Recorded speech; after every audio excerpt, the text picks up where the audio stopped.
สบายดีนักเรียนชั้นม .2 หมดทุกคนมื้อนี้เรามาเรียนวิชาประวัติศาสตร์เนาะเรามาเข้าภาคใหม่ก็คือภาคที่2ประวัติศาสตร์โลกในระยะปีคศ1875 1918หรือว่าก่อนสงครามโลกครั้งที่1เนาะเรามาเบิ่งบทที่6ก็คือขบวนกรรมกรอยู่โรปอเมริกาในท้ายศตวรรษที่19หาต้นศตวรรษที่20เรามาเข้าข้อ1จำ1ก็คือการสร้างตั้งกรมมูลปารีในปีคศ1871กรมมูลปารีนี่แม่นรูปแบบการจัดตั้งหรือว่า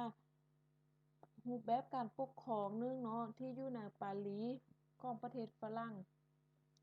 เรามาเบิ่ง1จำ1ก็คือสภาพของประเทศฝรั่งก่อนการสร้างตั้งกรมมูลปารี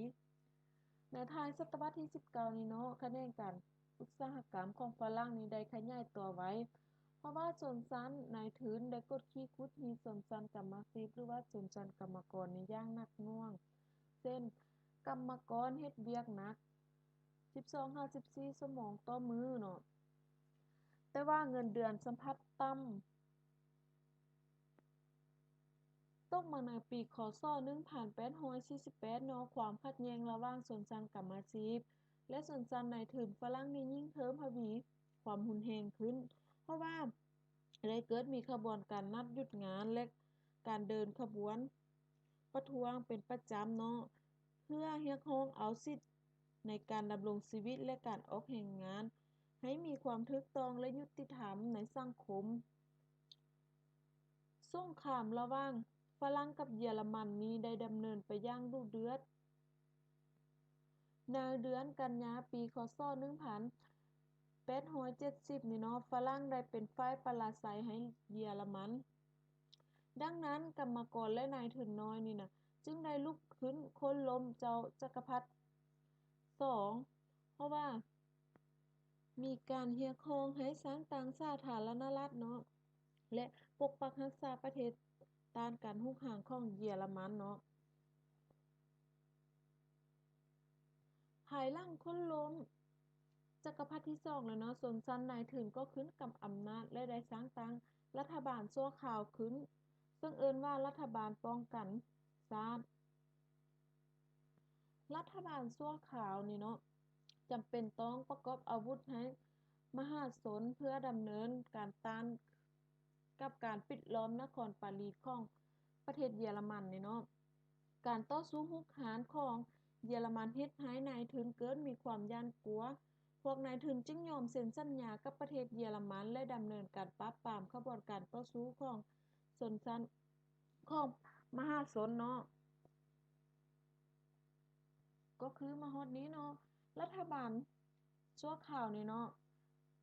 สร้างตั้งการประกอบอาวุธให้มหาชนแล้วเพื่อต่อต้านกับ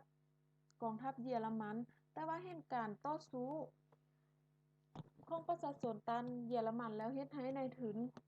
เกิดมีความย้านกลัวเนาะจึงยอมเซ็นสัญญากับเยอรมันแต่ว่ามาดำเนินการปราบปรามขบวนการต่อสู้ของมหาชนแทนเนาะหรือว่ามาต่อสู้กับประชาชนแทนเนาะตัวนี้ในวันที่28มังกรปีคศ1871เนาะรัฐบาลชั่วคราวได้ยุติสงครามกับเยอรมันและหลังจากนั้นในวันที่8กุมภาฝรั่งได้จัดตั้งรัฐสภาขึ้นเพื่อรองรับเอาส่วนที่สัญญาระหว่างฝรั่งกับเยอรมันเนาะแล้วก็ได้เลือกตั้งเอา GA เป็นหัวหน้ารัฐบาลชั่วคราว GA นี่แม่นตัวแทนของพวกนายทุนเนาะเพราะว่ารัฐบาลชั่วคราวนี่แม่นพวกนายทุนคือ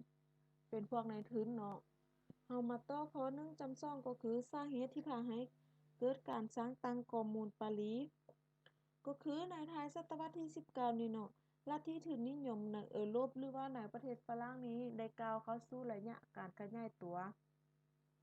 พวกเขายิ่งเพิ่มทวีการกดขี่กุดฮีทเพราะว่าพวกเขานี้กดขี่กุดฮีจนจันกรรมกรเนาะเพื่อสร้างความมั่งมีให้แก่ตนเอง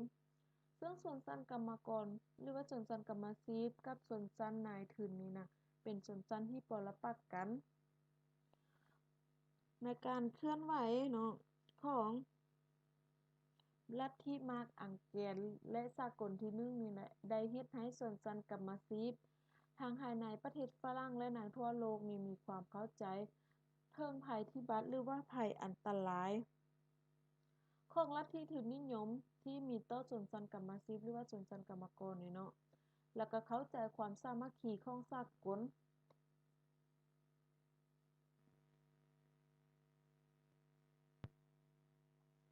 เฮามาต่อข้อ1จำ3ก็คือการสร้างตั้งกอมูลปารีสหลังจากที่รัฐบาลใหม่ขึ้นกำอำนาจเฮ็ดให้ทหารและประชาชนนี้เกิดความบ่พอใจเนาะดังนั้นมานำเดือนกุมภาปีคศ1871ทหารป้องกันชาติได้จัดคณะนำของตนเองขึ้นซึ่งเอิ้นว่าคณะกรรมการทหารป้องกันชาติโดย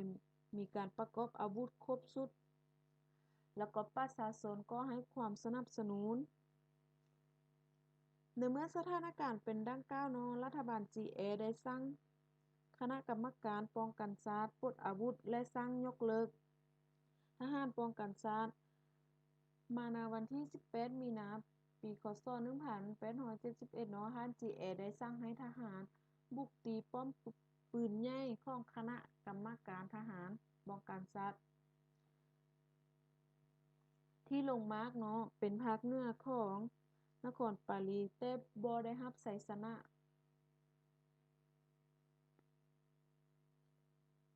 ในวันเดียวกันนั้นก็คือวันที่18มีนาเนาะคณะกรรมการทหารป้องกันชาติได้ออกคำสั่งให้ทหารบุกโจมตีใจกลางของนครปารีสเนาะยึดเอาสนามจัตุรัสและสำนักงานที่สำคัญต่างๆของรัฐบาลส่วนทหาร GA แม่นได้หลบหนีไปแว็กไซน์เนาะแล้วก็การลุกฮือคืนของประชาชนหรือว่าของชนชั้นกรรมสิทธิ์ในวันที่18มีนาปีคศ1871นี้ได้กลายเป็นวันปฏิวัติของชนชั้นกรรมสิทธิ์และได้รับชัยชนะเป็นครั้งทำอิฐของโลกมาในวันที่26ได้มีการจัดตั้งการปล้นบัตรเลือกตั้งเอาสมาชิกกอมูนเนาะในวันที่28คณะกรรมการได้ประกาศสร้างตั้งกอมูนอย่างเป็นทางการดังนั้นคณะกรรมการทหารป้องกันชาติจึงได้มอบอำนาจการปกครองให้กอมูลปารีสและประกาศรายชื่อคณะกอมูลปารีสให้มวลชนได้รับรู้อย่างเป็นทางการก็คือหลังจากที่วันที่18ยึดอำนาจลุกขึ้นฮือยึดอำนาจในนครปารีสได้แล้วเนาะคณะกรรมการทหารป้องกันชาตินี้ได้ขึ้นกับอำนาจหรือว่าขึ้นกับอำนาจชั่วคราวเนาะแต่ว่าเรามีการป้อนบัตรเลือกตั้งแล้วก็ได้คืนหรือว่าได้มอบอำนาจให้การปกครองก็คือกอมูลปารีสเนาะ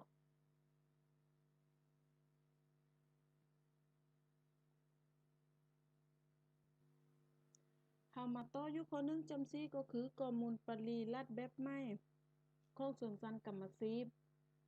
ภายหลังยึดอำนาจได้สำเร็จเนาะก็จัดตั้งกลุ่มจัดรัฐแบบใหม่ขึ้นก็คือองค์การจัดตั้งสูงสุดแม่นกอมูลแล้วก็รัฐสภาของชนชั้นกรรมสิทธิ์เป็นผู้กำอำนาจมีการประกาศนำใช้กฎหมายอำนาจการปกครองใหม่รับประกันสิทธิ์เป็นเจ้าของประชาชนผู้ออกเฮ็ดงานแตกต่างจากระบอบประชาธิปไตยของนายทุนอย่างสิ้นเชิงเนาะตัวนี้แล้วก็สภากอมูลดำเนินการปฏิรูปใหม่ก็คือลบล้างทหารตำรวจเก่าแล้วก็จัดตั้งกำลังประกอบอาวุธขึ้นแทนเพื่อป้องกันการปฏิวัติเนาะนำเอาโรงจักรโรงงานที่เจ้าของตนนี้มอบให้กรรมกรเป็นผู้คุ้มครองโรงงานใดที่เจ้าของเดิมยังดำเนินการ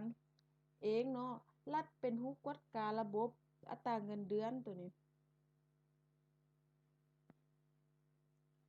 กรมมูลปรียังได้มอบสิทธิเสมอภาคให้แก่ทุกคนเนาะเช่นการจัดหาเวียกเฮ็ดงานทำสั่งให้เจ้าของห้านจำนำ ส่งวัตถุมีค่าเนาะหรือว่าวัตถุสิ่งของคืนให้ประชาชนผู้ทุกข์ยากวางระบบการศึกษาแบบบังคับเรียนโดยบ่ได้เสียค่าเรียนสร้างโรงเรียนเลี้ยงเด็กเนาะแล้วก็วางแผนพัฒนาเศรษฐกิจสังคมแล้วก็อื่นๆสรุปแล้วเนาะข้อมูลปริแม่นองค์การสิทธิ์อำนาจทั้งหมดขึ้นกับประชาชนเป็นผู้เลือกตั้งเนาะ เคลื่อนไหวเพื่อผลประโยชน์ของประชาชนถ้าแท้แล้วข้อมูลปริแม่นรัฐของชนชั้นกรรมสิทธิ์เนาะหน้าที่พื้นฐานของข้อมูลปริแม่นนำพาประชาชนต่อสู้กับกองทัพรุกรานและก็